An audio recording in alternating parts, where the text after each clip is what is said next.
Hello ladies and gentlemen, it's your boy Beaky and I'm here with a brand new series for you guys to enjoy. It's called Future Talk.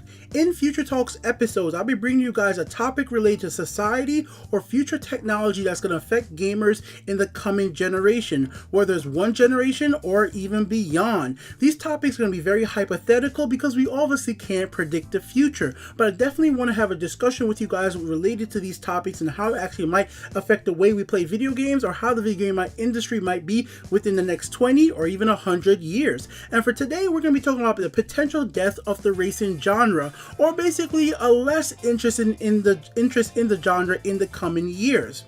Recently, self-driving cars have become a big topic in modern society. Uber is working on it, Google Waymo's project is working on it, and even me yesterday driving home, I was like, man, I'm tired, it's been a long day. I wish my car could just drive me home right now, park the car. And this is coming from somebody who drives a lot. I drive a lot every single day and I usually enjoy it. Sometimes I go out and I drive and I do my driving live streams where I talk about the video game industry, or I'll have friends in the car with me. And you guys have seen those here on YouTube. And if you guys haven't seen those videos, link in the description. But we could definitely predict in another 20 years, some of my nieces and nephews who are very young right now will be definitely calling the self-driving cars right to their homes to taking them out to wherever they want to go. I already have a friend who's basically taking Uber almost every single day just because it's plain and simple easier than when he had to own his own car. He's owned 3 different cars in the past and it just was a headache from accidents and problems, and he just had enough, and taking Uber just for him is more cost effective for his lifestyle. I used to use Uber a lot and Lyft a lot before I knew about Uber Shady's history right now, but in the future there won't even be any driver in that seat. You could just open the app and call a car to your home and get a car summoned to you to take where you want to go. Now, you guys might be wondering, what does this have to do with the video game industry? Well, I could definitely see my nephews and nieces that are growing up now who eventually will have kids. When they have kids, those kids are going to have very early and very easy access to self-driving cars that could take them basically wherever they want to go.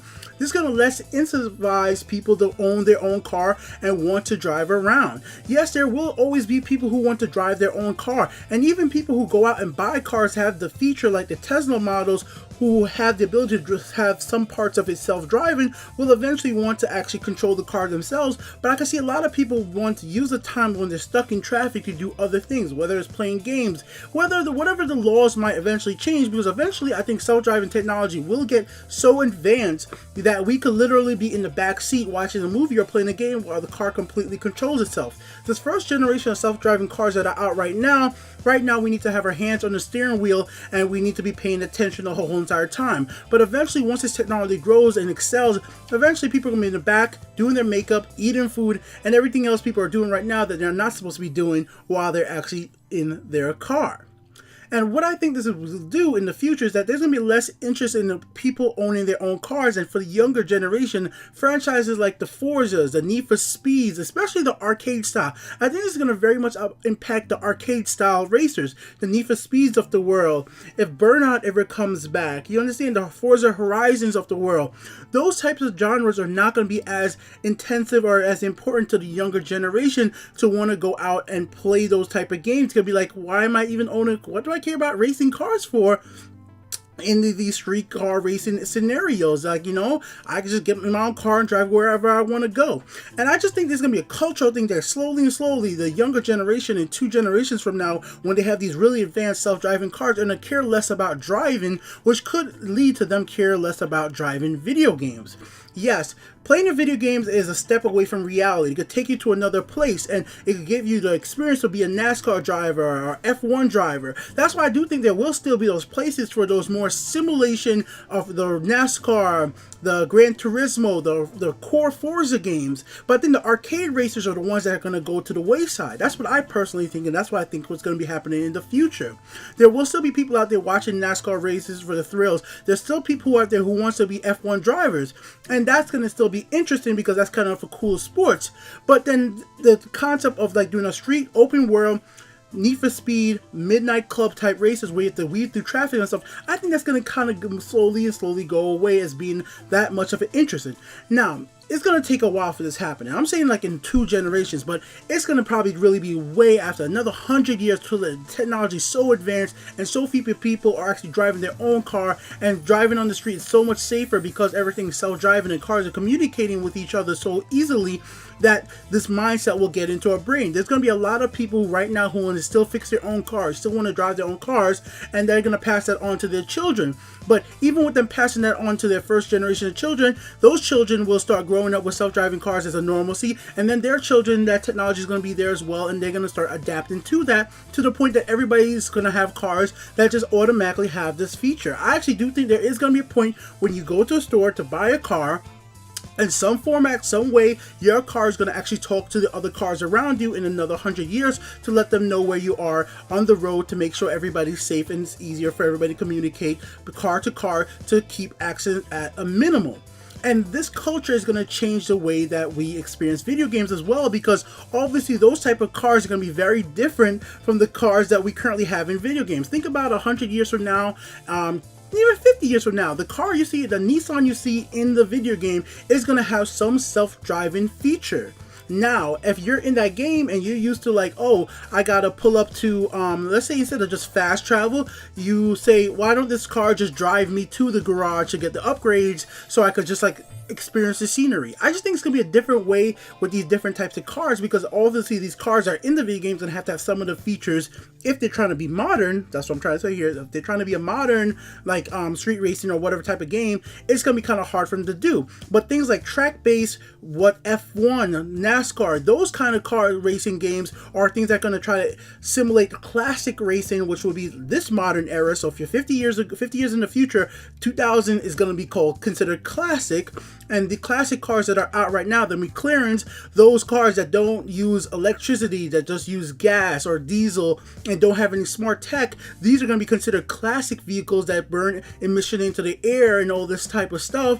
And people are going to be wanting to race with those, and that's why I can see those sim type racing still might be around. But I think the racing genre definitely is going to have to change and evolve in the future to adapt to the way that society is going to start thinking about how racing is going to be in the future. And self-driving cars could have an impact on how Need for Speed evolves growing in the long run. And that's where I want to address you guys with the question, like, what is the future of the Need for Speed franchise? Like, what would self-driving cars, smart cars that communicate with each other, mean for the arcade racing genre? It definitely is going to have some type of impact in 20 to 50 to 100 years. The first generation, when they turn 20 and buying their first car, may not have the best self-driving technology, but you could guarantee 50 to 100 years from now, it's going to be affecting the way we play video games. So that was my little discussion for today, guys. All hypothetical. Obviously, I definitely do know that people are going to want to drive their own cars for a long time to come, and I'm not trying to say that all cars will 100% become self-driving and people won't be driving their own car. It's just me in my normal life. Yesterday, myself, who's somebody who likes driving, thought about this situation like, man, I really wish I had a self-driving car right now, because I'm just tired. I want this thing to just take me where I'm going, park the car, and I'll be done. And that was the very first time I ever thought about that. I was like, damn, that's interesting. So maybe sooner or later, that's what I'm going to be able to do. Just open up an app, say, hey, pick me up, take me to work. I mean, is there going to be ever a time where I'm going to be like, why should I drive? Why not I just open this app and order a car to take me so wherever I want to go? It's cheaper than owning a car. Because if you go open an application, pay a monthly fee or pay per use, and you get access to a self-driving car, some people might do that compared to owning their own car and having to pay insurance. Especially as a new driver, if you don't know, depending on the state you live in, sometimes insurance can be up to $500 for a new driver, depending on the scenario with that driver's case or whatever it might be, $400. So if you're a young kid right now, let's say you're 15, 16 watching this video, right? And you had the option to get an application that gets to summon a car to you, so you could take you wherever you need to go in your life when you're 18 with your friends, so you could drink because the car's going to drive you around. Wait, you're supposed to be, 21. You're supposed to not drink until you're 21. Would you guys go ahead and do that over buying your first car, trying to learn how to drive it, and potentially having to put insurance in that and risking yourself being in an accident. I've already do have some friends who live in a major city, and they said they're never going to get their license because there's so much public transportation around, which is a whole nother situation that I really didn't touch on this too much. But now that I'm thinking about it, public transportation is going to be a big factor in this as well, because of plain and simple fact, as train service, bus service, Elon Musk is thinking about this big new project with tunnels in the west coast of the United States. And I mean, if all this stuff gets advanced in the future, where it's still going to be hyper rails, if all this technology goes even farther and farther, where public transportation gets easier and cheaper and so abundant that everybody has access to it in the United States and beyond, then it's going to mean less people on the roads driving their cars, less pollutions from the cars that do emit a lot of pollutions, more electrical cars and more smarter cars. Then this definitely is going to have an effect on the amount of kids growing up in 20-50 years who's going to want to drive. And the racing genre as it currently is, even though it's my favorite genre of games, and I never think that's going to really change anytime soon, but I know there's going to be kids growing up going to be like, I don't really care about this.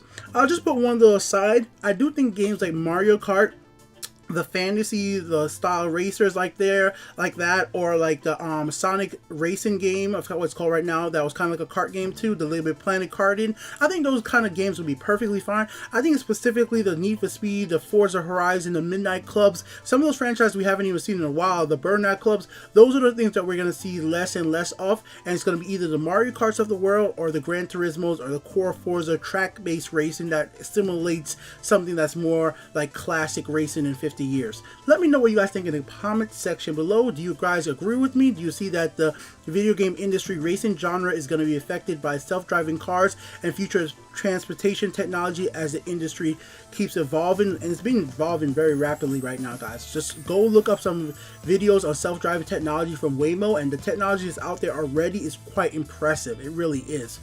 And last but not least, what do you guys think about a new series like this? Do you guys want to see me on camera when I do these, or do you guys want to see video like what I'm showing you guys right now? And what other topics would you guys want to talk about related to the future of the gaming industry? This is just something I just really wanted to get out there and talk more about the video game industry in a way that I don't think a lot of YouTube channels really do. I don't think a lot of the YouTube channels talk about gaming 50 to 100 years and how society currently could affect the way the gaming genres and the gaming industry might be in that long run. And I just thought this was a cool little niche that I could talk to you guys about and then hear you guys' feedback as well. That's why I want you guys to comment.